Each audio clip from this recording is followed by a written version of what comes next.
Hello, Internet! You're probably wondering why the background is now composed to the circa 2013 arrangement, and that's because it's a very bright, beautiful sunny day outside, and I decided, hey, I'm going to use the daylight to light this video, that way I don't have to pull out any of my normal lights and have to black out the window, and well, given the nature of the window in my bedroom, this is the more ideal direction to have it facing, so that way the sunlight hits all of my face and isn't leaving half of my face in shadow.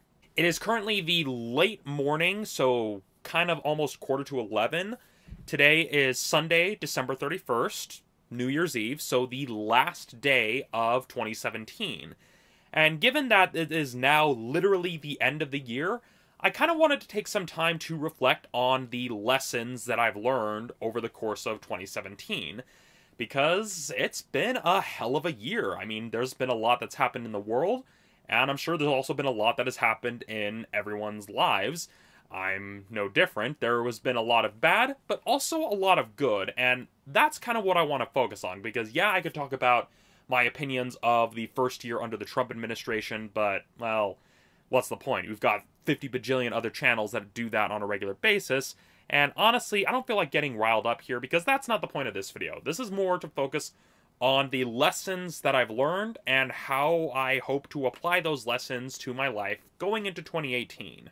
Now, one of the most significant things I did in 2017, I've mentioned it in passing in the one of the November episodes of Geek News, where we discussed what we were thankful for, and I mentioned that I was thankful for therapy. And that's because during the summer of this year, I started going to therapy to have some of my more deep-seated emotional issues worked out, some of which involving the eating disorder that you saw in the earlier year-end vlog. Now, I don't want to give the full detail of what led to the decision to go to therapy, because I'm still waiting for a few things to line up, since when I tell that story, I want to make sure I'm telling it properly. But because of the therapy and the prescribed journaling, these are the journals I've kept throughout the year. I think, let's see, when did I first write my first entry? So, yeah, so starting in August, which was when I first started going to therapy, going all the way to now, it's made me a lot more mindful about my own life, and so I'm using those journals as kind of a way to explore kind of the biggest lessons that I've learned. Now, I know journaling from August to December may not seem like a lot of time, but, well, time is fairly relative. There's a lot you can uncover about yourself during the day. So, I guess I'm just going to kind of go into what I've learned, both from the therapy, but also the journaling, and just from events in my own life. Now, if I had to choose a couple of words, there are two words that I would choose to summarize what I've learned about this, what I've learned from this year, and kind of the main important lessons. Now, the first thing that I've learned is honesty. I know that seems a bit cliche, a bit trite, but hear me out.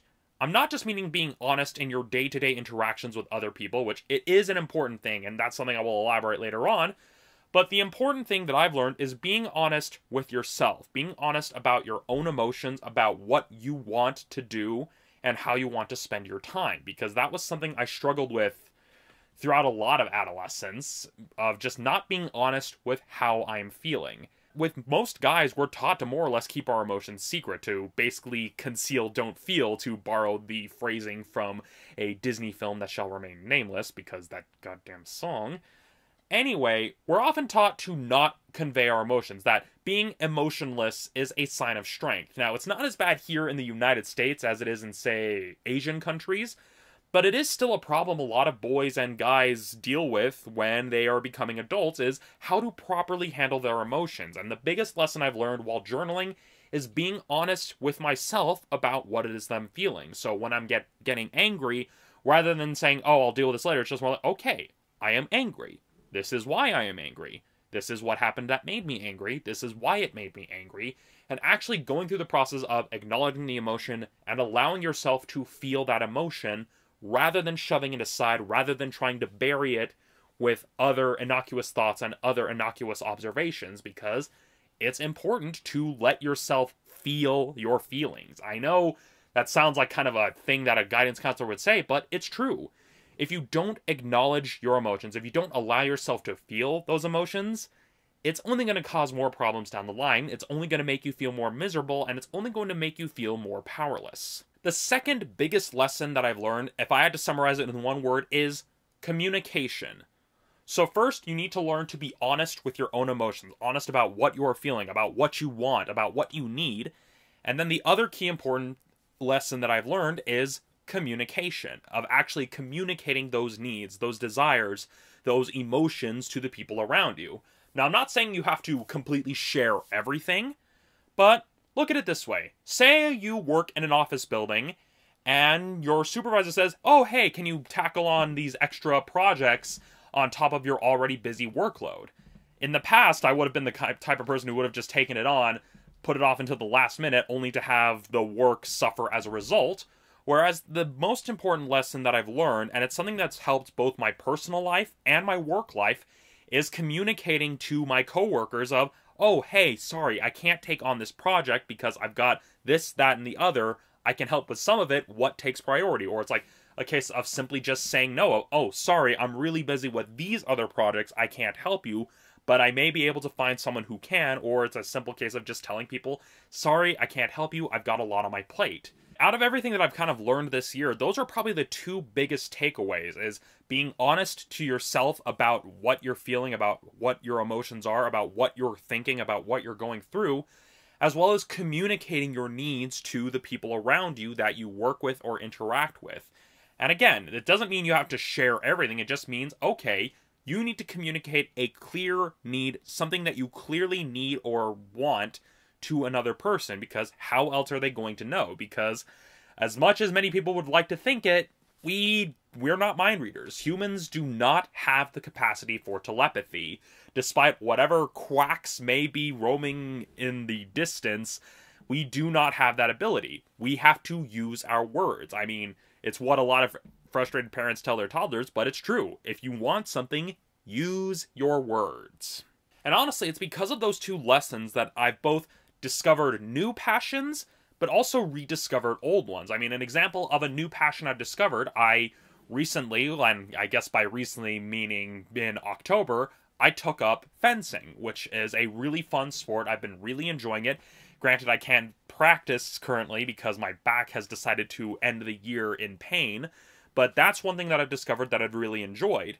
And the other thing that I've rediscovered, thanks to working through these emotional issues and being more honest about my own emotions, is my love for the martial arts, my love for martial arts movies, and kind of reminding myself why I want to be a filmmaker, what kind of movies I want to make. Because a lot of people think, oh yeah, sci-fi, fantasy, and like things like Star Wars or Star Trek. But for me, the things that I took inspiration from, I mean, you have movies like Enter the Dragon or Drunken Master, as well as anime like Dragon Ball and Dragon Ball Z. Those are the types of things that made me want to go into filmmaking. It's because I've been a martial arts fan throughout most of my childhood and adolescence. And now that I've been working through some of the deep-seated emotional issues, I've kind of rediscovered what it is that I love about the martial arts and have started training in the martial arts again. Not just with fencing, which, yes, fencing is a martial art. I've also recently taken up Tai Chi Chuan, and I've been really enjoying it because I've been kind of become more aware of what I'm hoping to accomplish as a martial artist. And it's the same thing that I've noticed with my videos, and that's kind of why I've decided to reduce the content as much as I have, is because now it's a case of, okay, rather than just trying to copy other trends or just putting out a video for the sake of putting out a video, I'm now being more mindful of, okay, what is it that I want to accomplish with this review, with this analysis? Like with Rhapsody in Cinema, it's a case of, okay, what am I hoping to accomplish? Rather than having it just be another geeky podcast about geeky things, it's a case of, okay, well, what is the core? And with Rhapsody in Cinema, it's the podcast about movies, memories, and everything in between. That became the guiding force. And it's the same case with the novel that I'm working on, where instead of it being, oh yeah, it could just be, oh, kid learns Tai Chi and makes his life suck less, but you have to think about it, okay, what is the core storyline? So let's use the Karate Kid, for example, so that way I'm not talking about my novel too much. I mean, yeah, the Karate Kid, you could see it as, oh yeah, it's a story about a kid who learns karate and beats up the bullies, but when you really look at the core part of the story, it's about someone overcoming a sense of powerlessness and becoming a better person as a result by coming to terms with the fact of, hey, yeah, I'm not powerless, I can make my life better, I can stand up for myself, and I am going to. and in turn, they become a more better, well-rounded person. And so that's kind of why those lessons have helped shape what I wanted to do going forward, because I'm starting to get a better understanding of what it is that I want to do with my life and what I want to get out of life. So, let me ask you, the viewer, your own opinions on this. What lessons do you feel you've learned over the course of 2017? How did you learn it? Was it through a personal revelation? Was it through something that you saw, or just something that you've come to realize over certain events? Let me know in the comments below, because I'm genuinely curious, since everybody's experiences are different, and we all learn different things as time goes by through different things. So yeah, what did you learn most from 2017? Post them in the comments below. With that, I have just one more video to shoot, and then that will be it for the year-end vlog. So thank you so much for watching. I'll see you all next time.